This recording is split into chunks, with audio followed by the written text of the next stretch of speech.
Welcome to Barn Banter by Horse Illustrated, a podcast with something for all horse lovers. I'm Raquel Lynn from Los Angeles. You might know me from my blogs, Horses and Heels or Stable Style. And I'm Susan Friedland from Saddle Seeks Horse. Raquel and I grew up reading Horse Illustrated magazine and riding as much as possible. Today, we both write for the magazine and are friends in real life. Join us each month as we do one of our favorite things, talk about horses and the horse lifestyle.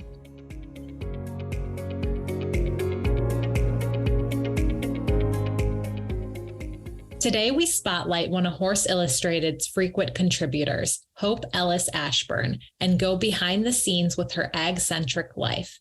Later, we will be joined by Leah Kaufman, the creator of the popular equestrian lifestyle brand, Dapple Bay. Finally, we will learn about a new adoptable horse from ASPCA's Right Horse program. Hey, Susan.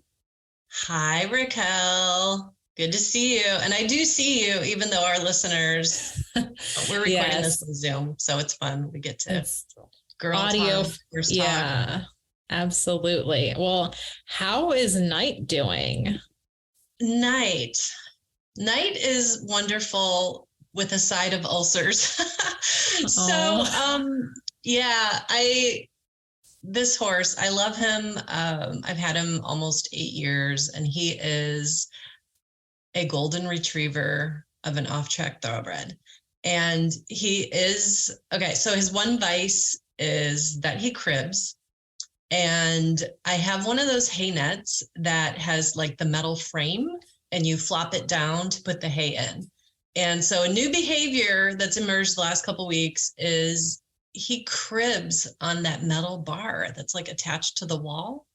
And and he wears a crib strap, but I know when he starts really cribbing in earnest that something is up with him. And so I was going to be doing this dressage virtual show, one of the intro tests. I just got a dressage saddle, by the way. I don't remember if I told you that. But long story short, we did the video of it and he just looks uncomfortable. So I have the vet coming out to scope him. Poor Night. But at least what I think is that those little signs, because horses that do have ulcers tend to be prone to flare-ups and stuff like that. But at least you know that something is going on and you're getting it taken care of. But I know it's stressful. I mean, it is stressful because the farm where I have him, he has lots of turnout, much more than he did when he lived in California. And there's always hay. I've never boarded at a place that has so much hay, just, 24/7 in front of the horses. So I'm really grateful for that. It's so crazy. But so I was Googling again, causes of ulcers. So I'm thinking, what am I doing? Yeah. What's the thing? And what I came up with is possibly the weather changes. Night is a Florida bred thoroughbred, and he lived most of his life in California. And now we're in the Midwest, and there's been a lot of snow and low temperatures, and then kind of getting back up into the 40s.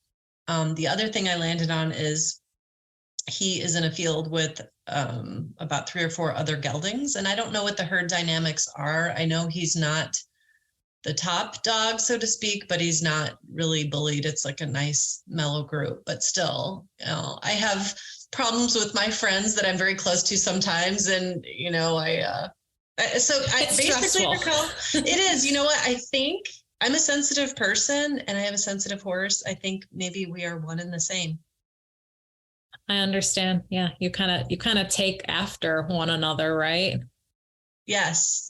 I just wish I were as fast as he is. But enough about me. I want to hear about Fira. But before we talk about your lovely paint mare, please tell me about your new chickens. I saw you got a couple little baby hens. I did. I got, so if I already have 4 silkies, and they kind of just multiply. Chicken math is you start with 2, which I just wanted. We have a small backyard, so I got 2, and my husband and I love them so much that we're like, let's get 2 more. And so then we had 4. And then over Christmas, I was like, well, we had gotten a bigger coop, and I was just like, what if we get 2 more? So we got 2 new silkies, and they're adorable. I've named them Moira and Alexis, from, a very popular TV show. And Moira is this little, she's actually what's called a paint silky. She's white and black. And then Alexis, she's brown, and she has these really cool feathers that right now you can't tell because she's like a baby, but they're going to be really defined. And I can't think of the proper chicken term for describing her feathers, but I wouldn't know what it is anyway, because I'm not a chicken girl. But okay, yeah. I have 2 questions for you. Well, an observation and then a question. So the observation is, I love the fact that you have a paint horse and a matching paint chicken. And does Alexis go around saying, "Ew, David"? Alexis actually, she has a nickname of Hops. She goes around and she jumps on. I've never had a chicken. Silkies can't really fly. People don't realize that because their feather texture. So they can't really they can flap their wings, but they can't get airborne. So, Alexis, because of her feather texture, she actually can. So she's been we call her Hops, because she'll be I'll be out there and she'll just hop on top of my shoulders or hop on top of me. And so she's very, she has a lot of personality. I feel like that could be the basis for a Dr. Seuss book. Yeah. So I've entered crazy chicken lady phase of my life, and I'm okay with it. Yeah, I'm okay with it. I think if it makes you happy, Raquel, yeah. What more? I mean, at least you're not going down the path of getting a second horse. That's too expensive. That's why we get chickens, because we can afford them. Yes, I love that. So, Fira. She's doing great. I was on a vacation, so I guess you could say she was on a vacation. And now I'm just getting ready to get back to riding her, getting her back in shape. I think I'm going to take her out into the hills after this later today. But her and I both kind of want to get back into shape and just go out, take her to the beach, and just start doing more trail rides. I feel like I didn't do as many adventures last year. So I think 2023 is going to be the year of adventure again for Fira and I. Okay, so what I came across the other day is I found the Horse Illustrated article of you and me, and we were doing the trail ride up to the Hollywood sign. It was, or maybe it wasn't the Hollywood sign. I don't remember if we saw that, because I've done a few different rides. But all that to say, this was at the peak of the Los Angeles pandemic, and we're wearing actual cowgirls, the little, the bandana. Yeah. Yes. So bandanas. That was fun. Those were good times. I loved it. That we could go out and I could rent a horse, and the people knew you there. And so they would just let us go. I know that is the perk. Yeah. You're not supposed to go without a guide, but if they know you in the neighborhood, they kind of just, they let that slide. So I got to take Susan out without a guide. And obviously she knows how to ride. So that's another indicator, but yeah, that was awesome. We need to do that again. Yes. We'll do that would be fun. A new girls trip. Yeah. And one other thing I have to report on, in our last episode, I said that one of my New Year's resolutions was to breathe better. Yes. I have been using, this is going to sound totally kooky, but I've been using mouth tape. Do you know about this? I read about it in your newsletter, but elaborate for those who don't know about it. So I had a blog post. You could check it out, saddleseekshorse.com, about breathing for equestrians. And there was this little side thing that I picked up on about how breathing through your mouth when you sleep is really bad for you. And there is a product that exists, actually several different brands of mouth tape, so that you can basically tape your mouth shut for sleeping. Oh, no. But it's shaped like an X. And so that way you can open your mouth a little bit on the sides. And the craziest thing is, since I've been using the mouth tape for the last couple weeks, I am sleeping much better. Like I have to wake up usually once in the night, but the quality of my sleep has gone up tremendously. And yeah, so I'm all about the mouth tape. That's fantastic. You may need to try it. And I went to my dentist and he said, I was telling him about it, and I'm assuming that most people are going to respond like, what? That's weird. And he said, oh yeah. He said, no, actually that breathing through your mouth is bad for your teeth because it allows more bacteria to get on your teeth. And so he seemed at least in favor, if not. Yeah. Yeah. Like he didn't think it was radical. Yeah. It seems like that's kind of his feel a little bit. Mm-hmm. So, and then that's fantastic. The other thing I've done that I'm super excited about is I literally reorganized my sock drawer yesterday because I have riding socks that are very long. I have athletic socks that are very short. I have my everyday socks that are about ankle length, and it's just hard because they were all like in a mound in a drawer. And so I found these honeycomb shaped dividers, and I feel transformed. Well, new year, new organization. I feel like it goes with the theme of just doing all the new things, right? Definitely. So is there anything else that we should know about life in the rancho? No, you know what? It's pretty quiet around here, which is good. We've had a lot of rain, and so everything's getting green and beautiful. And I think we're all just kind of itching for some warmer weather, which, for us is like it's in the 60s right now. And so we're being babies. We'd so like you'd like it to get up to 70 and then you'll be happy. Yeah, exactly. That's all I ask. But yeah, it's really good. And I'm looking forward to chatting with our guests on today's show. So let's get to it. Let's do.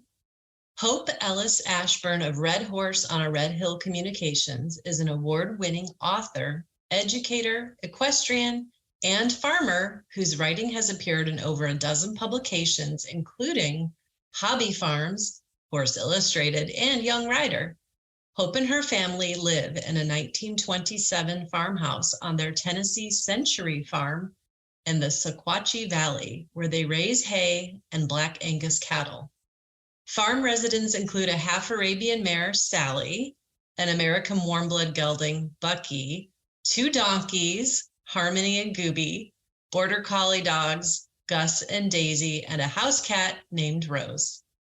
Hope, I'm so happy to have you on the show today, and I want to hear more about all of your critters on the farm. But first of all, let's start with just tell us what it's like to live on a century farm, what that is, and what it means to you to be on that. Well, in Tennessee, we have a designation for farms that have been in continuous operation by the same family for at least 100 years. And so here on Ashburn Angus Farm, our farm will actually hit its 200th anniversary in 2024. So in two more years, we will have been part of the same family for that length of time. And my daughter is actually the 8th Ashburn generation that will be part of Ashburn Angus Farm. So that's pretty exciting. We actually have documentation where the farm was, to meet those initial criteria, we had to track and provide records all the way back. It's a pretty lengthy and involved process. And so we have where the Ashburn squatted the land and fenced it, and then applied for a deed through the state. And so we have the first deed transfer there to the first Ashburn that farmed the property. So that's pretty neat. And it really means a lot to me. I have generations of farmers in my background and come from a farm family myself. But my family moved around from farm to farm, for example, from Ohio to Tennessee.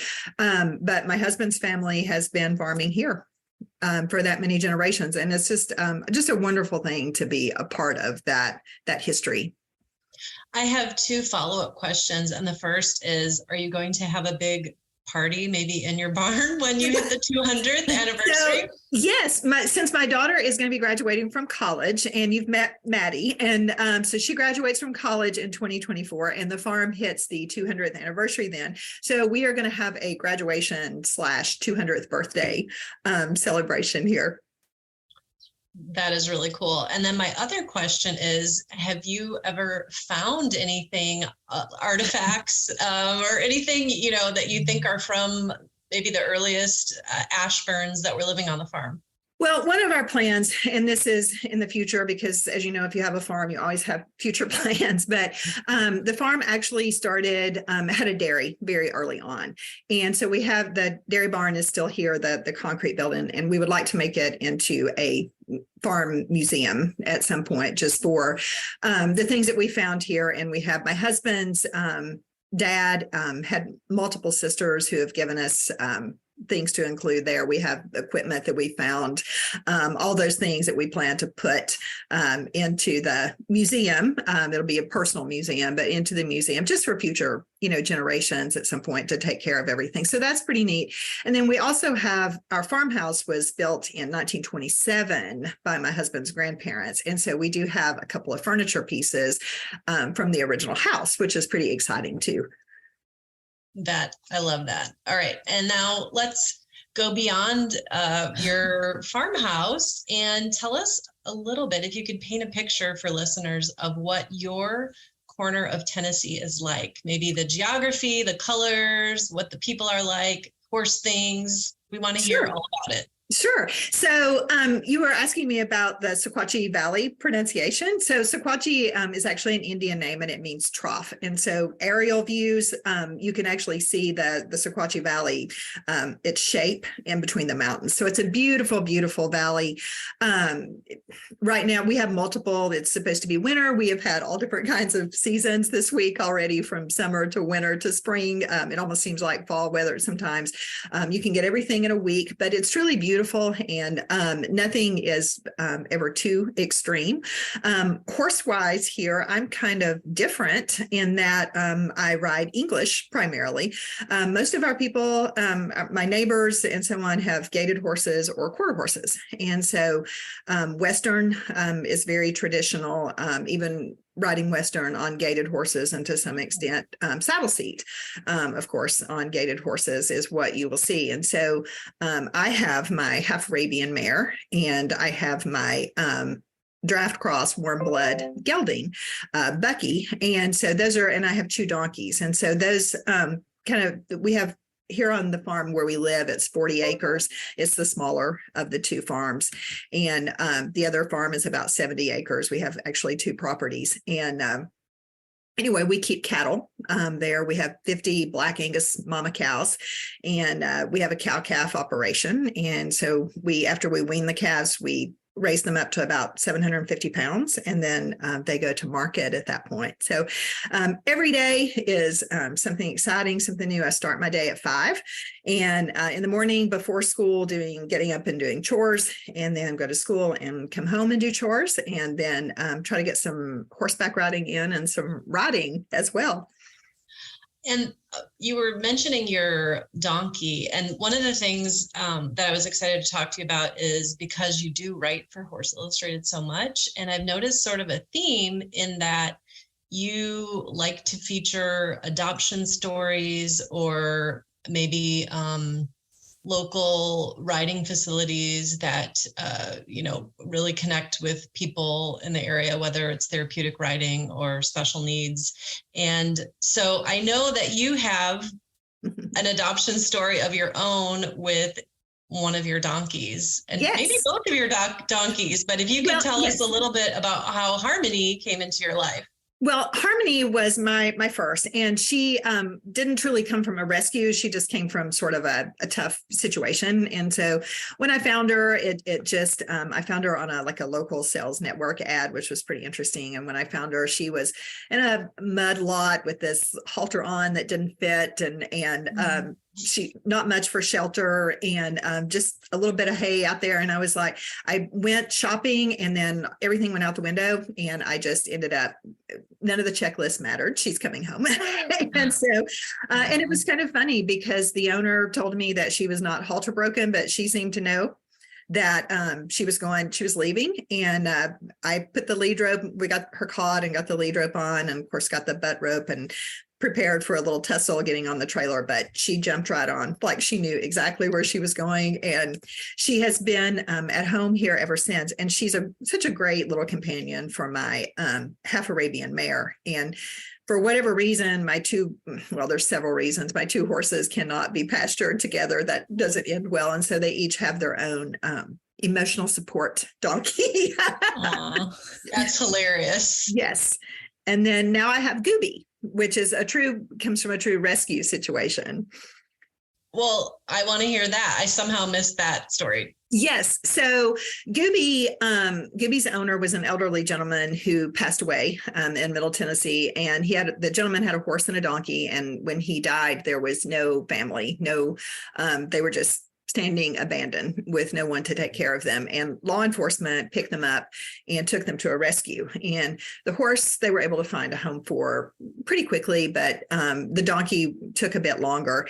And my new horse, Bucky, I had him away for 90 days of training, and my trainer actually trains horses for the rescue. So if she gets an unstarted horse in, or if she gets something that maybe needs to be restarted to make them a little bit, more sellable, more adoptable, placeable, that type of thing. So she does that. She knew of the donkey. She knew I was looking for a companion for my new horse and suggested him. And now they're inseparable. And now I have two donkeys, and I never thought that I would have one, but now I have two.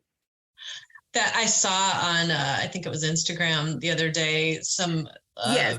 frisking and cavorting. Yes. I don't know which one it was, but that was it was Harmony. Certainly that was cute. Super cute. All right. And then the other question I had is about an article you did, and I believe the title, and this is for Horse Illustrated, the article was Safe Landings. And what would you say, and listeners should obviously go and check out that article. I hope I can't remember which issue it was. I would have to check. It's been a few months ago, not terribly far back. Yeah. But what would you say would be a takeaway or things that we as horse people should keep in mind so that in the event we're no longer able to take care of our animals, that they have a safe landing? I think one of the inspirations for me for that article is I actually had some very close friends that had about 50 horses that were not placeable. They were older horses. They were unbroken horses. And basically there was nothing about them that would, if they were advertised to make someone say that I want to adopt, this horse. And so when they passed away, they ended up in a very unfortunate situation because there wasn't a plan and the horses were not placeable. And so that was what inspired the story to begin with. And so from that, having that background knowledge into that, one of the biggest takeaways, and this was said consistently from all my horse sources that I interviewed for that, was just make sure that your horses have some training on them, because if you can ride that horse, even if it's not fancy broke, so to speak, if you have 3 solid gaits, stop and go, that horse, I mean, there's lots of other things too, obviously, but that horse is much more placeable if those things are in place.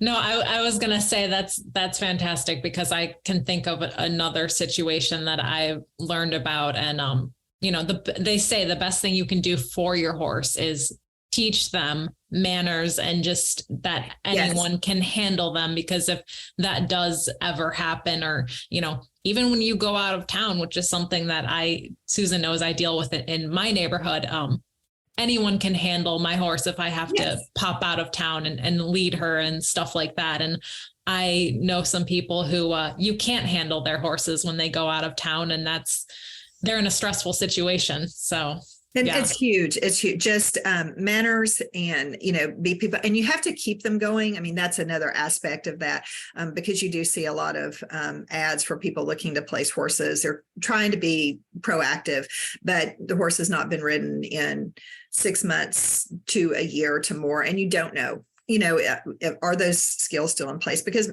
some horses you could get on and ride right off, but some horses, obviously that would not be the case. And so it is important to keep those skills refreshed too. Hope, I feel like I could talk to you for hours. Yeah, I'd love me to, too. but I know you're a busy woman with a lot of goings on there at your century, soon to be. Is there a word for I don't know. I would have to look that up. A bicentennial farm? Maybe. I don't know. Maybe. But anyway, thank you for coming on the show. And where is the best place for listeners to connect with you, see your work? I know you're an author of some books. Where can people find you? So I am on Facebook and Instagram. You can find me at Red Horse on a Red Hill, which is the name of my freelance communications business. I'm on LinkedIn under Hope Ellis Ashburn. And then I have a website, which is redhorseonaredhill.pubsitepro.com. So, and you can find all my articles there and links to my books and all kinds of things. Fantastic. Thank you again for coming on the show. You're welcome. Thanks so much. It was a lot of fun. Thank you. With unrivaled performance and breakthrough equine technology, Exhibitor's color enhancing system is pH balanced, contains no harsh chemicals, bleaches, or dyes, and intensifies your horse's natural coat color, contrast, and shine. Champion dressage trainer and international Grand Prix rider Amina Said Bursa says, "My favorite thing about Exhibitor's products is that they work. It's so evident that they are products for horses made by a horse company. My favorite product is Quicksilver, mostly because it has so many uses for me. I use it on the horses, my own blonde hair, and I use it to wash my white breeches." For professional show ring results, Exhibitor's formulas clean and maintain the magnificence of your show horse. Visit exhibitorlabs.com to learn more. Leah Kaufman is the CEO, creative director, and artist behind Dapple Bay, a top-selling equestrian apparel and accessories brand. The creative mind behind Dapple Bay's sassy sayings and unique products, Ms. Kaufman fully conceives the equine designs for the company's attire and accessories. She not only built Dapple Bay into a successful business, but also uses the company to celebrate a shared passion for horses between the consumer and herself. Hi, Leah. Thanks for joining us. So fun to be here.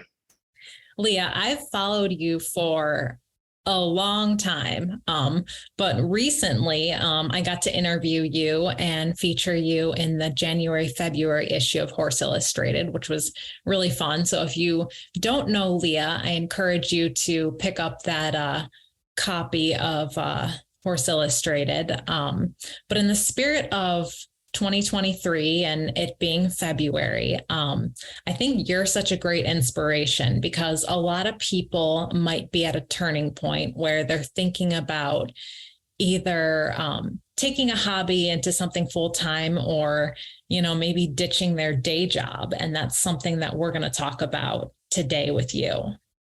Awesome. Yeah. I mean, I think the turn of the new year is always when you think about what's next. And, certainly with Dapple Bay, I always have big plans. So yeah, I'd love to chat more about that. Hey, before we get started, Leah, quick question, because I know you're a huge thoroughbred fan and I love the name Dapple Bay because my heart belongs to a Dapple Bay thoroughbred, but I don't think I know the origin story of the name. So maybe just you give us the real quick synopsis on that. Well, so my heart horse was named Lady. Her racing name was Could Be Fine, which I thought was the stupidest name for a horse. So I named her Fine Lady when I was 13. But she was plain bay, but she had beautiful dapples. So Lady was the inspiration for the name Dapple Bay. And then the logo I came up with when I was in college because I was a design major. And so I thought, what a cool, the D and the B make the apple. So I thought that was fun. So Dapple Bay, the name and the logo has been around since like 2008, way before there was even a business. That's Cool. fantastic. Yeah, that's cool. Yeah. And before we start talking a little bit about, your job and everything that you do, for listeners who aren't familiar with Dapple Bay, give us a picture about some of your apparel, because it's really fun. And I think that a lot of people can relate to it, no matter what discipline you ride. Yeah. So as I said, like Dapple Bay has kind of always been this idea and brand before it was ever a business. It's always been kind of my creative outlet. And it became a thing for the first time when I lived in Georgia. So I'm from Seattle, Washington area, and had moved with my boyfriend down to Georgia, and of course brought my horse because I was like, okay, the Southeast, there's so many horse shows. We're going to have the best time. So brought Pi down there, and it's hard to meet people. So I was volunteering at horse shows, trying to get connected into the community. And at the same time was looking for a new wardrobe because I needed t-shirts. And of course I wanted like cute, fun graphic tees. Couldn't find anything. So I was like, I might as well just make some, and posted a design on Facebook. And I can't remember how it got picked up, but somehow the design got traction and kind of went quote unquote viral. And that solidified that this was an idea that, might have legs. So I printed some t-shirts with a local screen printer and started going to horse shows. And that's actually how I started to make friends. So funny enough, now Dapple Bay has a community online called the Barn Isle on Facebook. That's the name of our group. But yeah, that idea of community and friendship has really always been more than it being a business for me. I love that. And I really think that that rings true to so many people, because when it comes to small businesses, it's like you're buying from the person, or that person and you have like a connection with them. And I think that's why, so many small businesses, they have that personal connection. And you've done an amazing job with the Barn Isle. Thank you. It's such an awesome group. And it's been an idea for a long time, just because it's, the core of the brand, and, how do I create that, in the online space? So I had, hopes for it to be the type of like welcoming space that it has become, but it's honestly kind of exceeded my my hopes, because there are days when I can't get in there to post. And I remember one specific post where someone had a hard day and needed some help and advice. And I saw the post, but I didn't have time to sit down and really respond thoughtfully. And I was like feeling nervous, like, oh, I hope that someone responds. And then when I had a chance to look again, maybe like 6 hours later, there were, I'm not kidding, like 40 comments, and not just like short little comments. There were long, heartfelt, just incredible, thoughtful women responding to this Barn Isle member who was just in need of support. And it blew me away. I'm like, okay, it's real. And that's just the coolest feeling to, have this concept of a brand, but then to see it like be played out. That's probably my favorite thing about Dapple Bay. That's awesome. Now, going back to just taking your brand full time, because I know you balanced, a professional design career and having your business as a hobby. And so for anyone who might be in those shoes right now, and they're thinking about, they work full time and they want to take their hobby to the next level, what kind of advice would you give them? I would say to not do what I did, because I am an ideas person and I'm not a numbers person. So I went from, a very stable career and really just felt like I could no longer do both and dove into my business full time. I would probably suggest that you figure out like what your salary requirements are and really be strategic with your business on how to get there. Because I didn't do that. I'm lucky that I'm married to an awesome guy with a great stable income. So I could do that. And it allowed me to grow my company really quickly. But I learned that, fast growth is not always the most sustainable growth. So, when I jumped in full time, I was like gung ho, this business is going to grow really quickly. And it did, like 200% year over year. And while that's amazing on paper, like the reality of that has been quite overwhelming. Stressful, right? So I would recommend that someone has a much longer range strategy that's based on, okay, this is the salary that I need to make. And then gradually, in your business, figure out how you're going to make that happen. I would not recommend to do it like I did. Got it. So plan it out, basically. Get that, write down those goals and the plans for the new year, and then go out and make it happen. Yeah. And really be granular, so have like what your business would need to be doing in order for it to make sense for you to leave your day job. Unless you do have the ability like I did to just jump in, then absolutely go for it. But I still do recommend having some sort of a plan. Yeah. Well, also consistency is key, because even on social media, you're very consistent with your posting. And I think that's something that you probably would agree, is just be very consistent with the amount of content or time you're going to commit to making that content, right? 100%. The consistency, I think, is something I've also struggled with, and I actually have help now. So that I don't have to be always on, the Instagram account. But yeah, consistency, like small little steps in one direction, is always going to win over like big random actions. So I think remembering that, and, if the goal is to make your business a full-time thing, just have like small sequential, like monthly goals for your profitability. Because if you can make even $200 and then you make $300 and then $400, like that will grow and get to a place where your business has a bigger audience. You understand the systems and processes better. So I think, yeah, you're right. The small little steps is the way to go. Just like training a horse. You're so right. Yes. I love how the horse always gives us a good analogy for everything. Yeah, no, that's so true. And then one last thing before we go here, we talked about the barn aisle a little bit, but I think that's a great place for people who don't know about your brand and are looking for a group. Susan, I don't know if you're in it, but Not.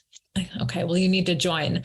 But it's a great Facebook group because it's so positive. And you know how I'm in a lot of Facebook groups, and some of them, those admins, they are stressed out because people are fighting and they're disciplining them.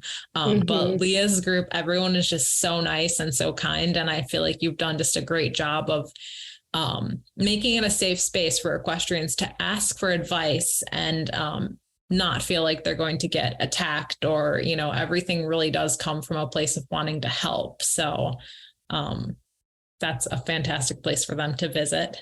Yeah. It's just the barn aisle, right? Yeah. That just all written out. Yeah, it's such an awesome space. And I think that's another tenet of my brand that is echoed in the group, is this idea of, horsemanship and like always learning more. Because since I've had horses, like there's new research.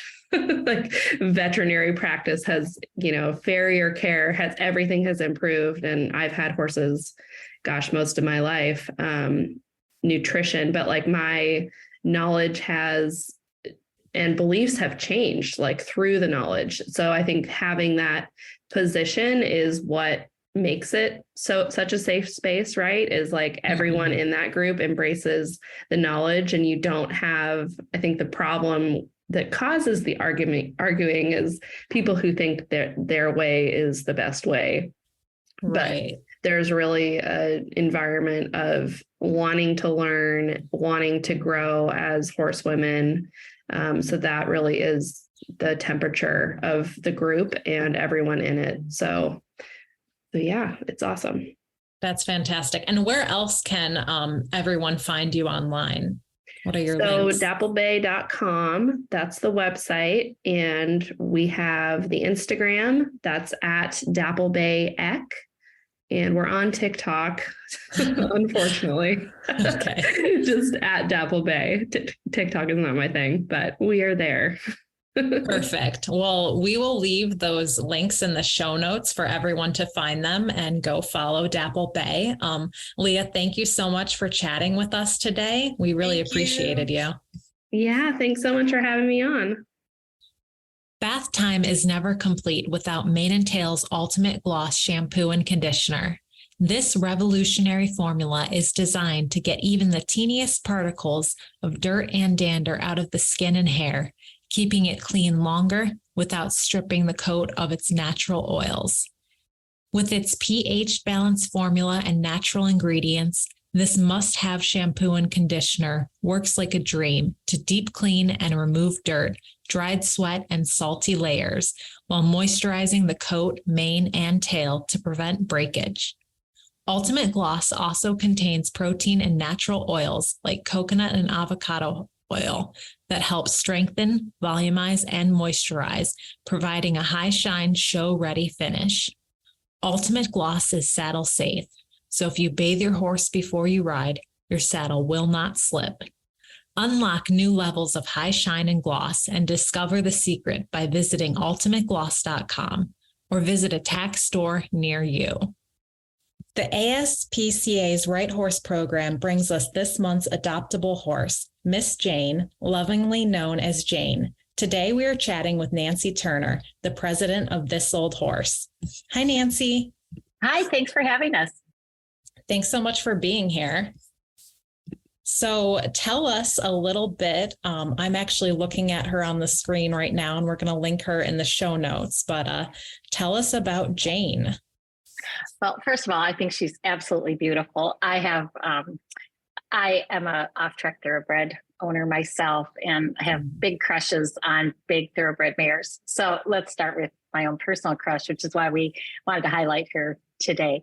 So This Old Horse is, we have a variety of 33 different breeds of horses that we work with through different phases of their lives. And one of our big programs that we've had for the last 2 years is transitioning off-track thoroughbreds.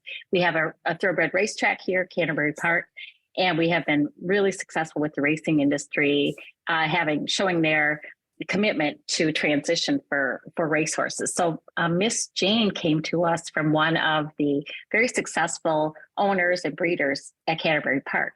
She's very special in a lot of ways. She had a successful race career. She's a big, beautiful bay mare. She's 16 hands. She's very elegant. But what I love about her is her face. She has a little bit of white on her face, a little star and so on. So I think she has a very appealing face. But she had a race career herself, and then was selected as a broodmare prospect. Unfortunately, she had one foal and ended up with problems in delivery. She had a great big baby, and she had some injury during the foaling process that wasn't completely corrected surgically afterwards. So her broodmare days were over. So she's super well bred, very well put together. You know, they were really excited about her as a broodmare candidate, but that just wasn't her path forward. So she came to us to find a new path forward. Her one baby is a coming 2-year-old right now, and is probably going to have his own little racing career. So we're going to watch him as our kind of grandchild for all of us. Hey, so Nancy, really quick question for you. I also have an off-track thoroughbred, a huge fan of the breed. And I'm just curious, so her jockey club name is Miss Jane. So if people wanted to go and take a look at her online and see, you know, on her Equibase. Yeah. Keela is her sire, who's a Minnesota stallion that we're big fans of here in Minnesota. Yeah, she earned $59,000 in 10 starts. So she had she wasn't, not the top earner, but she did pretty well for just 2 seasons of racing. So the unique thing about her, she's lovely. We have a partnership with University of Wisconsin River Falls, where they have a racehorse retraining class, and we provide horses for their students in this class. And she went through that course. So she has 1 semester of under saddle training, and she did great. She was a quick study. She's smart. She moves nicely. So she has had 12 weeks or 1 semester of training. And the one thing about her that's unique, because of this pregnancy complications or delivery complications, she has what's called windsuck, which a lot of times people associate that with kind of like a cribbing where horses will windsuck. But for mares that have had this problem with their vagina, it is like a farting noise under that when she moves. She has her own little beatbox going, and it doesn't affect anything, but it just makes her unique. It's a unique side of her that she has her own little soundtrack under saddle, but it doesn't cause any problems. It has been tried to be repaired with Catholic surgery twice. It was unsuccessful. So she's going to probably end up, that will just be a unique characteristic of her for the rest of her life. There's no risks associated with it. There's no danger other than she may have a tendency for a urinary tract infections at some point. So just something to watch for. We've had her for a year. She hasn't had any. But she is lovely. She's fun. She's personable. I think that she is somebody's absolute dream horse, their right horse. Yeah. Just waiting for a new friend. No, that's great. What level of rider would be a good fit for her? Well, the person she's track trained, and then 12 weeks after that. So she has 12 weeks of training. But she doesn't have any quirky personality or difficulty. She's easy, but I think that she would be suitable for a beginner if they had a trainer working with her. Like any horse that with 12 weeks on it, it's just, but I think she would also be a really fun project for somebody who was a pretty proficient rider, or is a show horse, or, she's got the chops she's very athletic and big. Yeah. So I think that she would be a fun project if you have a lot of experience, and, or if you had a trainer and wanted to work your way up to something. You always think about, is the horse ahead of you, or are you ahead of the horse? And you teeter-totter with that. Right. No, that's wonderful. Now, how can people apply to adopt her? Well, the link on My Right Horse will send us the inquiry, and our placement team then will take it from there. We have a very efficient team that does this. We have a very efficient process, so it goes fast. So if someone's seriously interested in her, we can make it happen in a relatively short time. That's wonderful. Well, thank you so much, Nancy, for being here with us today. And we really hope that Miss Jane gets a wonderful home and finds her person. I really appreciate the interest. It was really nice meeting you. Yeah, nice meeting you. Thank you.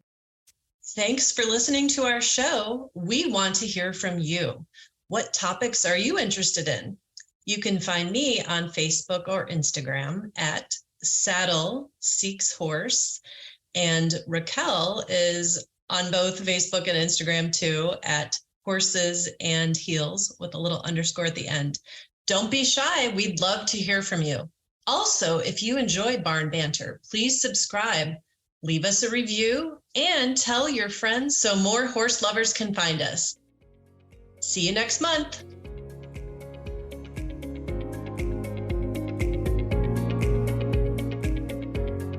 Horse Illustrated can be found at horseillustrated.com for special subscription discounts on Horse Illustrated and Young Rider just for podcast listeners. Visit horseillustrated.com/podcast.